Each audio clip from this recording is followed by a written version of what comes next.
Hey guys, welcome to the Homestead. So stick with me today. We're going to talk about canning. I just did about 21 quarts of turkey stock just yesterday, and I want to tell you a few things about what I think about stock. What is my favorite and what is my least favorite? Stay tuned to the end of the video.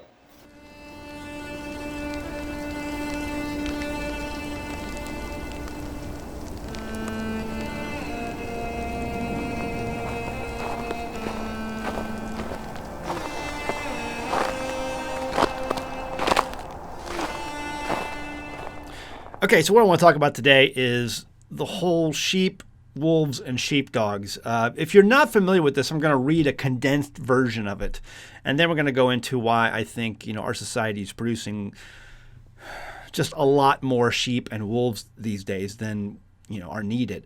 So if you've not been familiar with this, I'm going to read it to you, and then we'll go ahead and go from there. So stick with me here. Let's begin.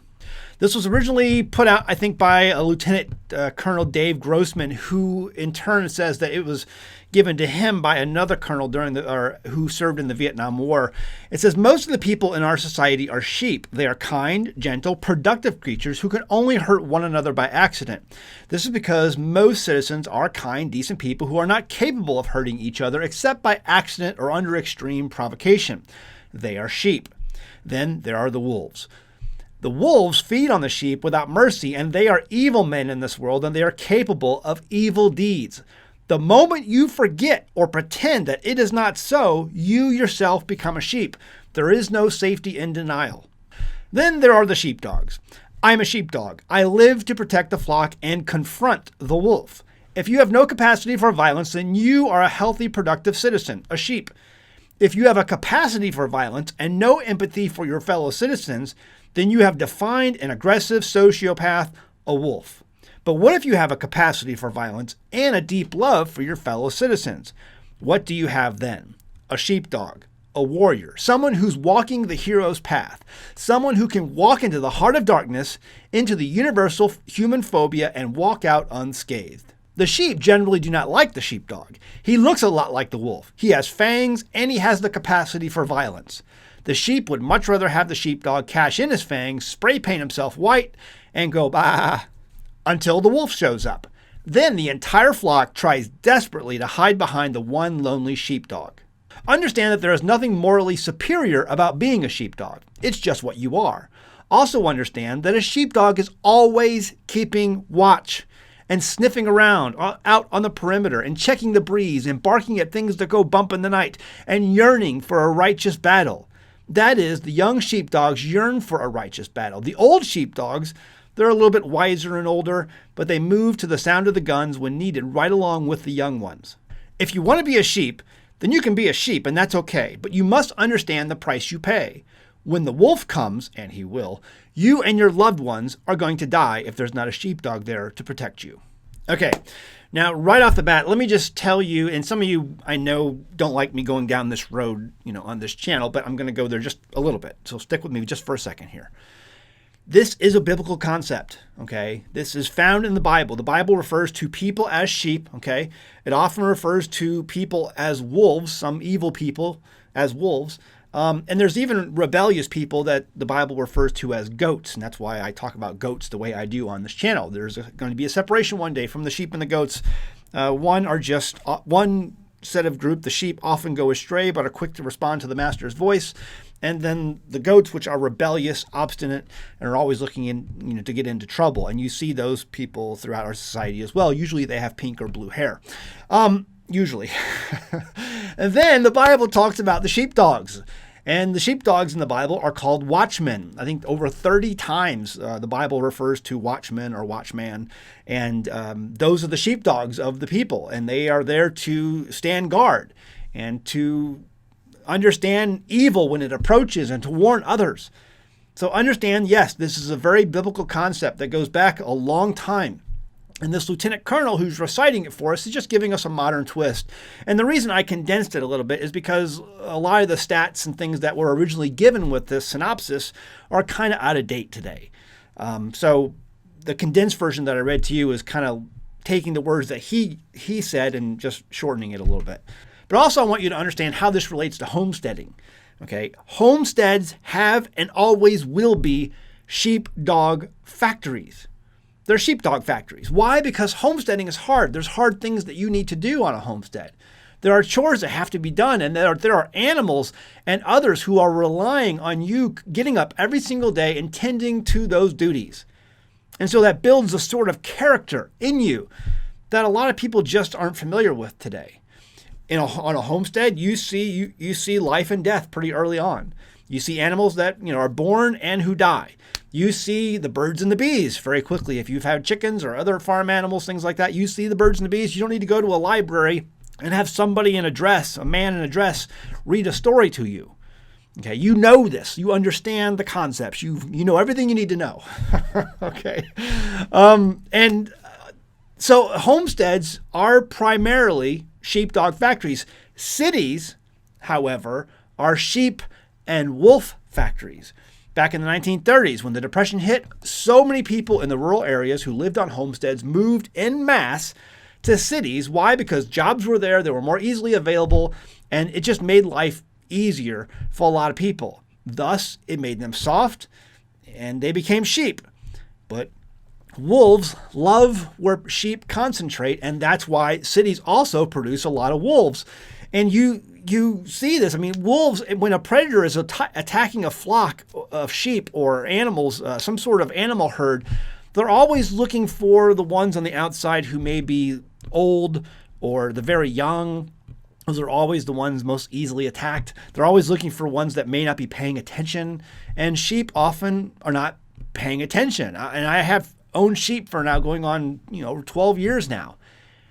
Oftentimes, all they're concentrating, their head is down, and they're just concentrating on eating the grass without a care in the world of what's going on around them. And they can be easily startled. You walk up to them and they're like, whoosh, because they weren't paying attention. All of a sudden you're there and it's like, ah! But if that's a wolf, it's too late for that sheep who wasn't paying attention. And if you have sheep or have been around sheep, you notice they have a very quick herd mentality. If one sheep starts to move away, they all move away. If one sheep begins to move closer, they all move closer. They all move in unison for the most part when they're paying attention. But they often are not paying attention, which makes them easy targets for the wolf. And that is the cities today. And this is why I tell people, get out of the cities.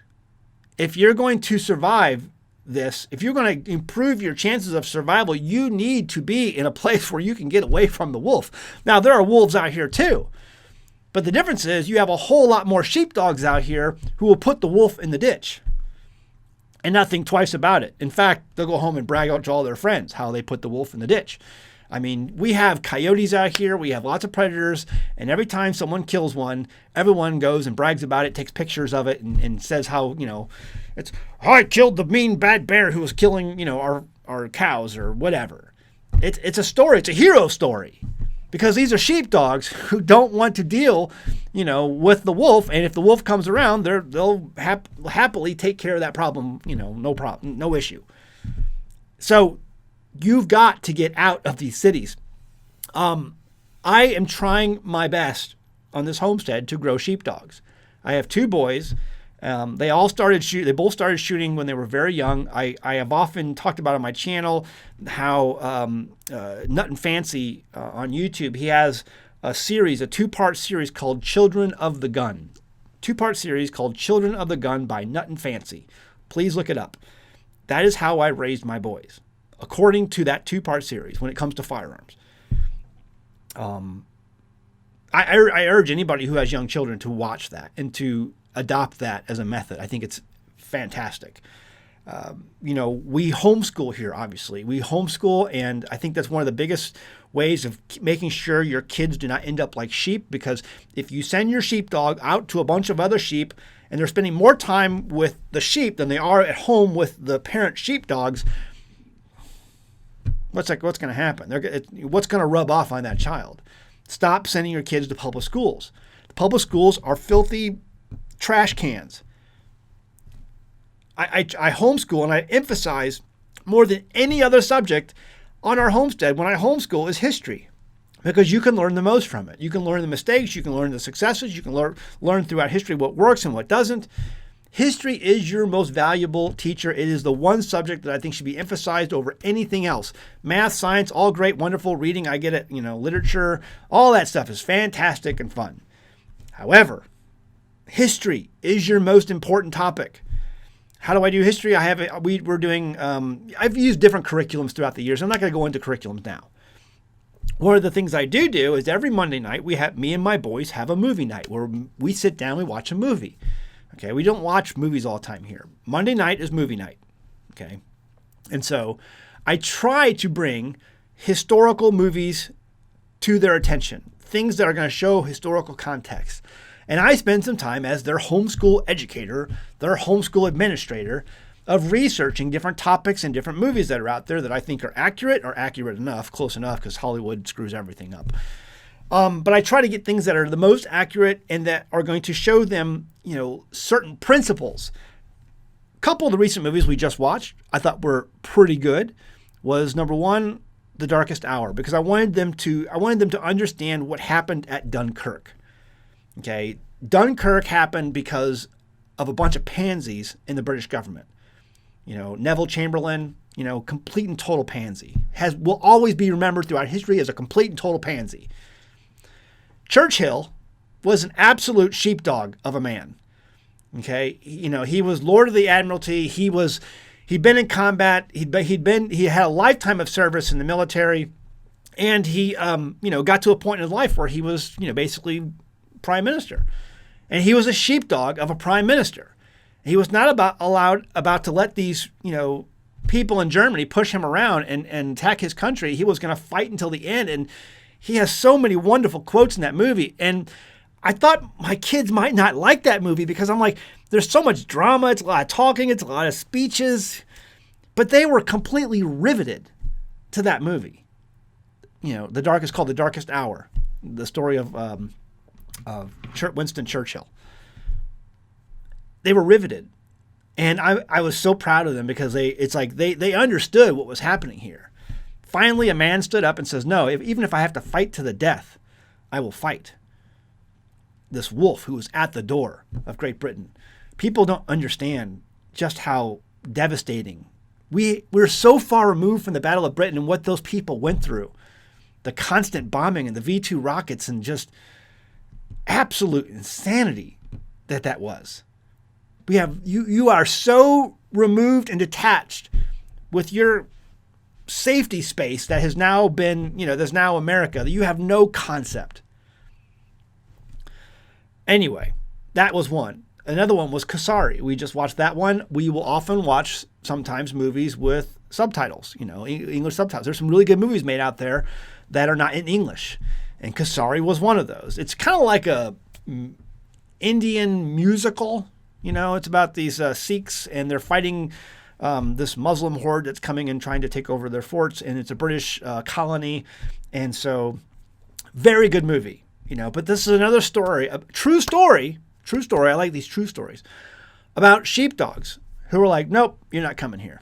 We're going to stand up. We're going to stand up against you. And even if we die trying, we're going to do the right thing. And I love stories like that. So I try to instill that into my children. This is going to be kind of a long format because I got some things we got to talk about some stuff here. And some of the stuff may be a little bit uncomfortable. So hold on to your hats. What causes sheep to be made today? In my opinion, there are three things that really, and there's more, but in my opinion, there's three things that cause sheep to be created today. Number one is the lack of involved fathers with a good moral compass. Okay. And that's because of the degradation of our society. I think this goes all the way back to removing the Bible out of schools back in the 1960s, Supreme Court, Madeleine Murray O'Hair, and removing that moral compass. And now we have generations upon generations of people who have never heard any sort of concept, biblical concept, like love your neighbor as yourself. What was so wrong with love your neighbor as yourself? No, we got to get that out of the schools. That's crazy. Well, this is what we sow. Love your neighbor as yourself is completely gone now, and this is the result. So we have a lack of involved fathers with a good moral compass. Number one. Number two is pornography. And these next two is pornography and video games. And I'm going to kind of expound on this a little bit. When it comes to male sheepdogs, okay, Men, growing up real men. Porn and video games basically play at the very heart of how men are programmed. Men at their very core are programmed to spread their seed. And porn takes that addiction and makes a very cheap facsimile of that and allows them to get the feeling that they're doing so. It's not the same, but it's close enough. It's not the same, but it's close enough. And so men feel like they're fulfilling what they internally programmed to do, and that's what draws them to that and keeps them there. And then the second thing is video games. Because video games, when we're talking about sheepdogs here, most of these combat games and fighting games and competition games, that's what men are internally supposed to be programmed to do, is defend their family, defend and provide for their family. And if your video game is basically filling them full of dopamine hits in their brain and sending them out and protecting and winning and fighting the battles and taking the hill, that's what a man is programmed to do. Is it the same? No, but it's close enough. And you have these cheap facsimiles that are making all of these men today into sheep, because they're, by giving them these ideas that they're sheepdogs, they're fulfilling what's internally programmed into them to spread their seed. And why do they compete? Why do these video games, all these competitions, whether it's sport games or whatever, it doesn't matter, it's all about competition. Why did men normally compete? For the attention of the females. It's for the attention of the females, so that they can spread their seed. Again, is it the same? No, but it's close enough. And so we have all these three things today that are just building on themselves, that are keeping us from churning out good and productive, righteous sheepdogs.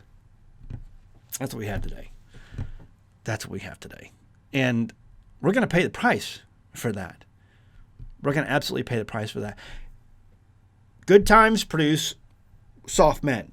Soft men produce hard times. Hard times produce strong men. And that just repeats itself over and over again. We're getting ready to go through the hard times and the strong men creation business, because the reality is, even though we're in this path right now of creating all of these sheep instead of sheepdogs, we will be forced by conditions to start producing sheepdogs. We will be forced by conditions, because we're going to make things so hard that we will be forced to now produce sheepdogs. It's a cycle that you see all throughout history. Again, history being your most important topic that you can teach your children. My point of this video is to tell you that the wolf is at the door. I think most of you who are probably watching my video pay attention, and you understand this. The wolf right now is at the door. He's there. He's breathing heavy. He's breathing hard.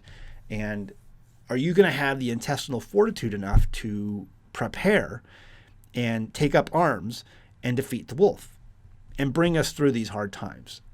And bring your children through these hard times. What you can be doing right now is understanding and identifying these things that are harming your kids and remove them from their lives, or at the very least warn them.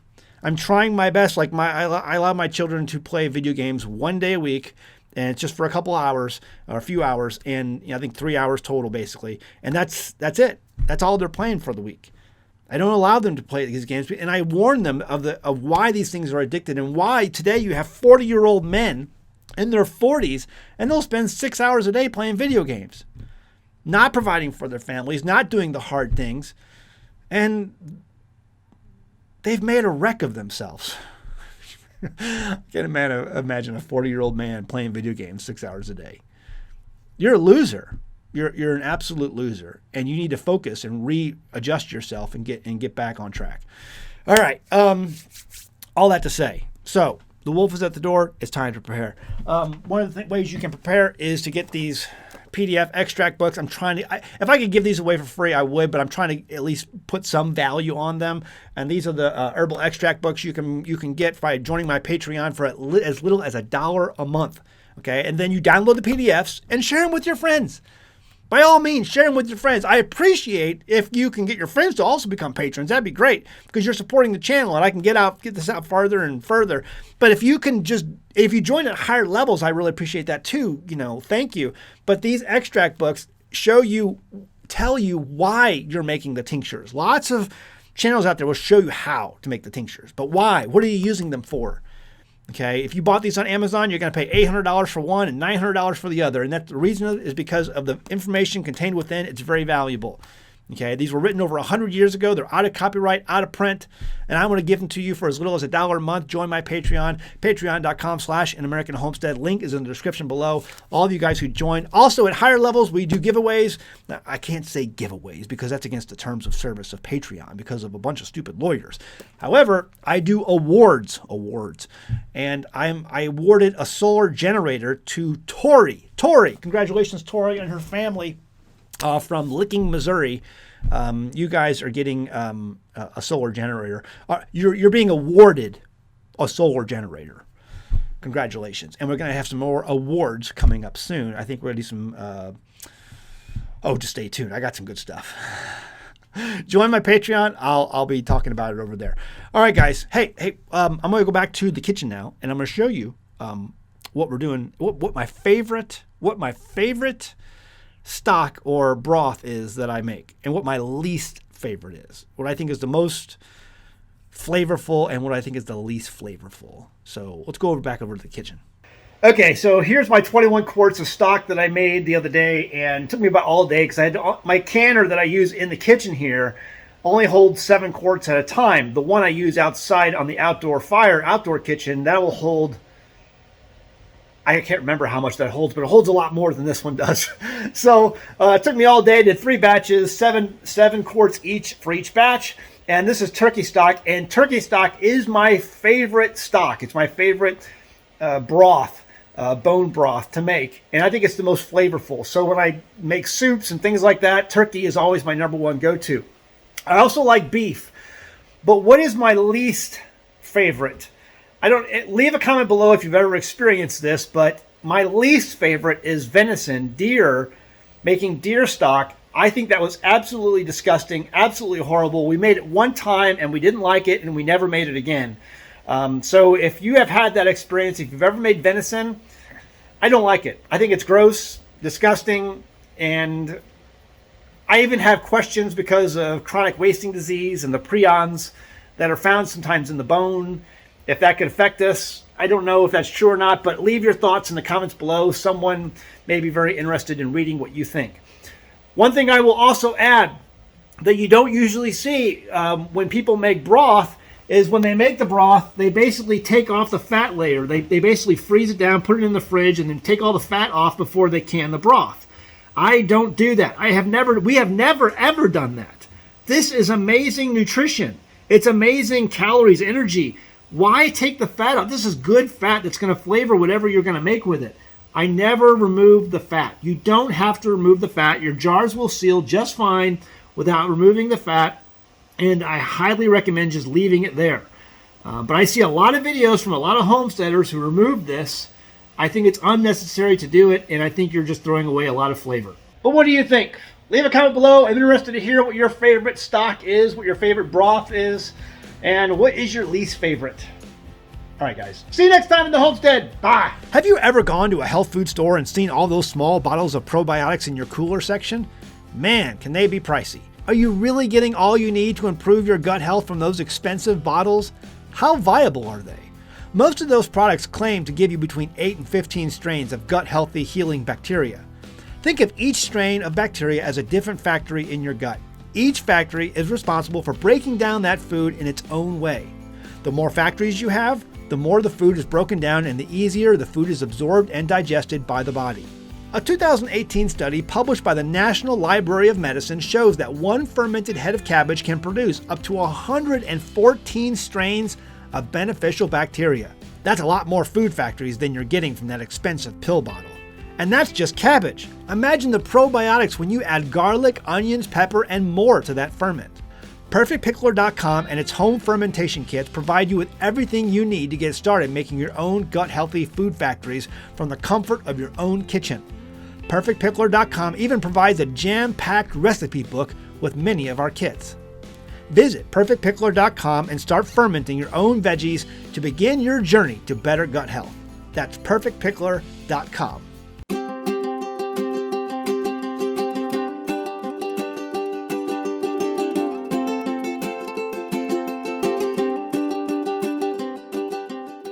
guys, did you know you can become a patron of an American Homestead? They get access to private videos, and we send them gifts from the homestead that we make here on the homestead. And we also enter our patrons into special giveaways that are only available to them. And before you go, please check out these other great videos. Go ahead, click. I'll wait.